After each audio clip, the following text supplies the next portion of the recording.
Thank you, guys. It's such an honor to be here. Really, truly it is. There's so many places that I could start here, and I think it really starts at the beginning. 2 years ago, I thought that the left championed minority voices. I thought that the left championed women and always wanted to give us a platform. And then I publicly declared myself a conservative, and I found out the hard way that that's not exactly true.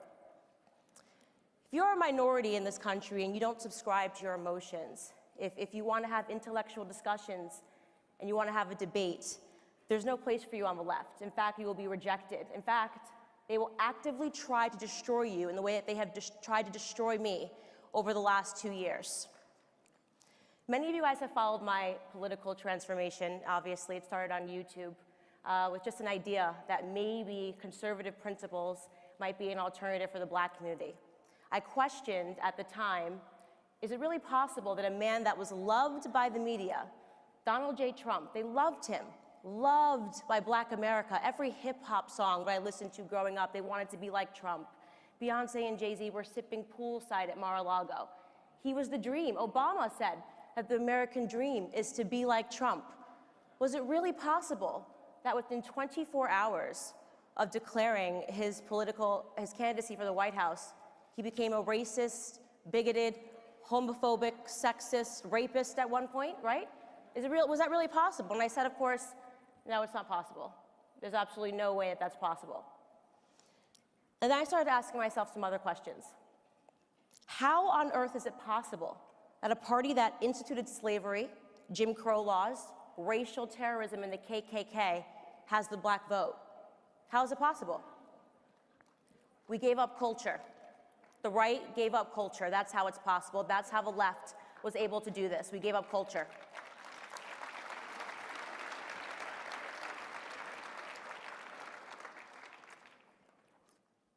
Over the course of the last 50 and 60 years, it seems that we've given up influencing pop culture altogether on the right.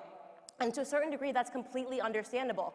I mean, there isn't a climate that's more hostile to conservative principles than the entertainment industry. We see that everywhere. We see that when Joy Behar mocks the vice president for being faithful to his wife. Was that what he did? When she mocks the vice president for saying that he loves Jesus Christ, was that what he did? You certainly aren't going to win any accolades in Hollywood if you write a script and the protagonist is a part of the nuclear family unit. In fact, you'll probably be chased out of Hollywood if you start to perpetuate conservative principles. That's because the left has invested, they've infected, and they've infested culture at every single layer.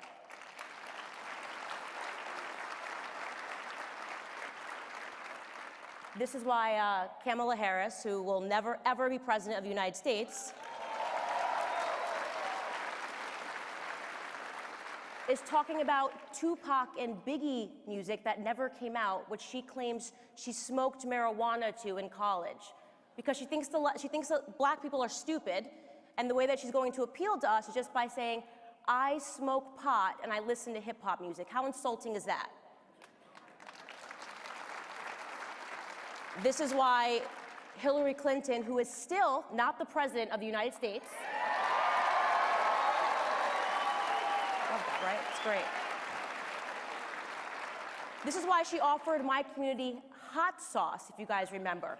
Hot sauce as a reason to vote for her. She offered us hot sauce, a Jay-Z, and a Beyonce concert. She never talked to us about policies. The left never talks about policies because their policies have failed Black America for the last 60 years.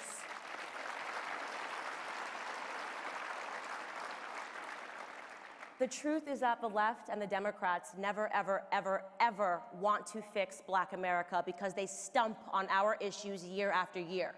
If they fixed our issues, they would have nothing to stump on or to talk about. They wouldn't be able to just continually keep calling the other side racist. They want Black America to stay broken. They don't want us to ever have opportunities. They want to continue to give us handouts and not hand-ups.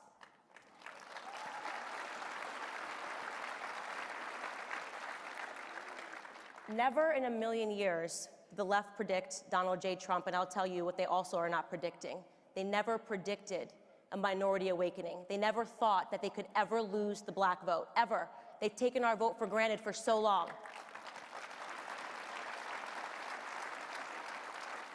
But things are starting to change, and they're starting to change because, and I'll tell you guys what the magic secret is. I'll tell you how I've been able to transform so many hearts and minds in the minority community.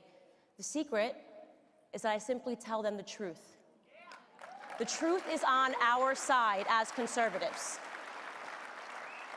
Truth number one, America is not a racist country.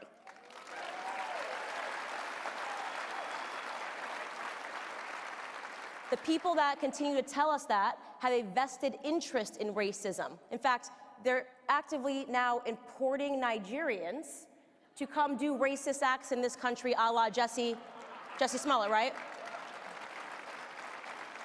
This is MAGA country. No, this is your prison cell, and I hope you rot in it, Jesse.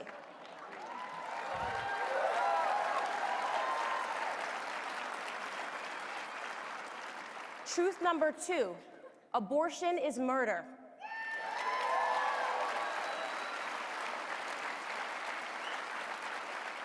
I ask myself all the time, doesn't it seem to you that progressive policies always lead to regressive results in the black community? It's amazing, isn't it? Abortion, so progressive. They want to move that forward. We need abortion.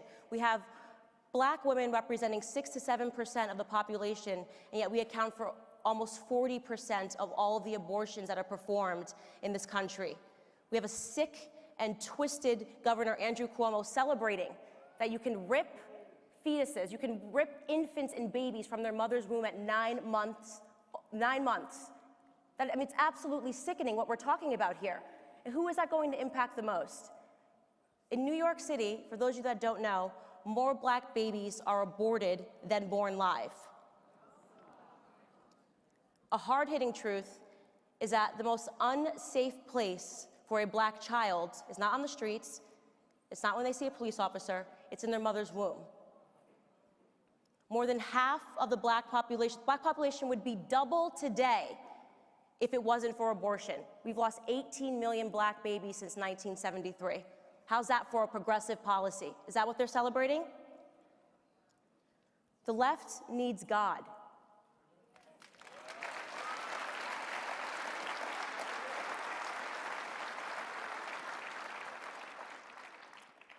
Truth number three, racially motivated police brutality is a myth.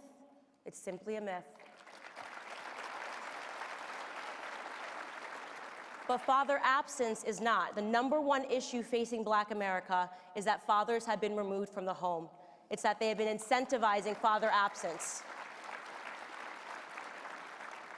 When the single motherhood rate jumps from 23% in the 1960s to a whopping 74% today, we have a problem. It's a problem that the left does not want to talk about. It is the destruction and the breakdown of the family.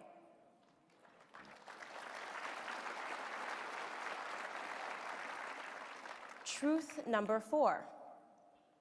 There are 3.6 million black children living below the poverty line. There are 4 million Hispanic children that live below the poverty line. And yet Democrats want us to put illegals first. I say no thank you. I say build the wall.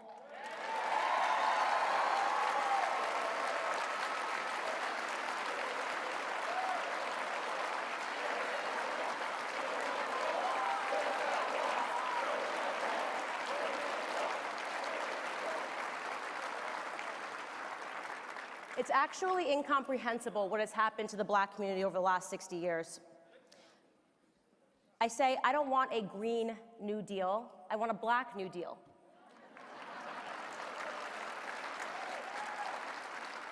And the good news, Alexandria Ocasio-Cortez, is that that actually can be free. It doesn't cost $93 trillion.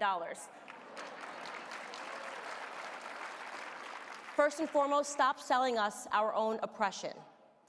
Stop taking away our self-confidence by telling us that we can't because of racism, because of slavery. I've never been a slave in this country. Stop telling us that we need to be obsessing over our past when we should be obsessing over our future and the potential that we have.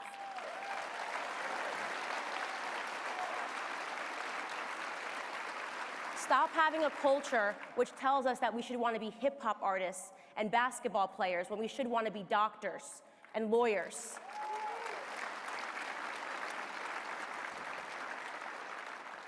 We need to stop idolizing people like LeBron James and start idolizing people like Dr. Condoleezza Rice and Dr. Ben Carson.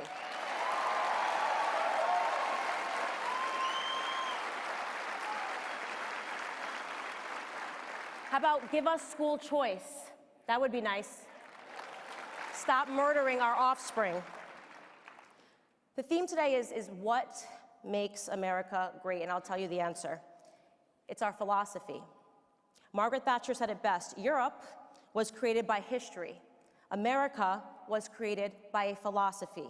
Our philosophy, so perfectly laid out for us by Thomas Paine ahead of the Revolutionary War, is common sense and freedom. It was common sense then that the colonies shouldn't have been governed by the British monarchy. It was time for an American exit. It's common sense today that the Black community and the Hispanic community should not be governed by liberal ideology. It's time for a Blexit.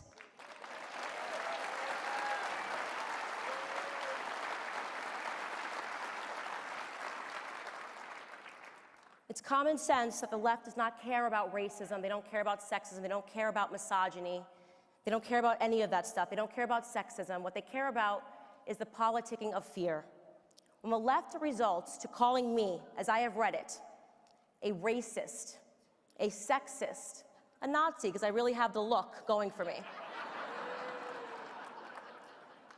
And the words have completely lost their meaning. They have no arguments anymore. It's common sense to me that conservatives need to start invading culture, because we are the party that believes first and foremost in God. And in case you guys forgot, it was our belief in God and in Judeo-Christian values that inspired culture in the first place.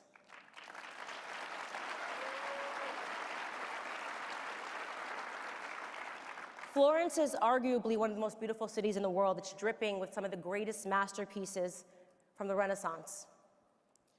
It was an explosion of art, of design, of aesthetic sensibility, and almost 100% inspired by God, Christianity, and the church. Conservatives, we are culture. We can invade culture. We can inspire and touch communities. Conservative principles can inspire great works of art and great movements. But we have to give in. We have to say that we are going to fight the cultural war. When I first started on YouTube to hold the mirror up to ourselves and the things that we do wrong, I was mocked by the left and the right. I was told that there was no place for humor, that I couldn't make YouTube videos that were a flash in the pan, that we had to be more stern, more serious, more austere, and that's incorrect. We have to meet people where they're at. We have to be funny. We have to be satirical. Doing billboards about AOC is great. She's giving us a lot of content right now.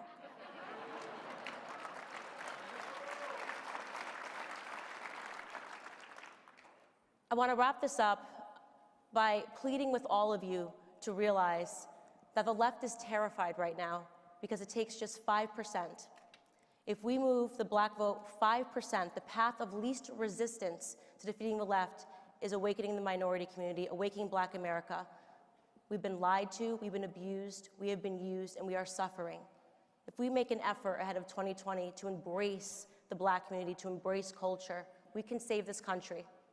I want to thank Matt Schlapp for this amazing opportunity to stand on the stage. I want to thank all of you for hanging in. I know it has been a tough year being a fan of Candace Owens, constantly fighting, constantly punching back, and I wouldn't be here if it wasn't for the grace of God, without your support, without your comments that helped me lift my head when it's been a bad day. I want to thank Charlie Kirk and Turning Point USA, the greatest student organization.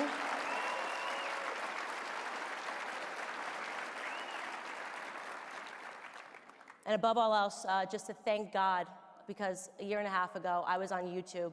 And what makes America great is how quickly your life can transform if you stop viewing yourself as a victim and start viewing yourself as a victor and a piece of the American dream. God bless.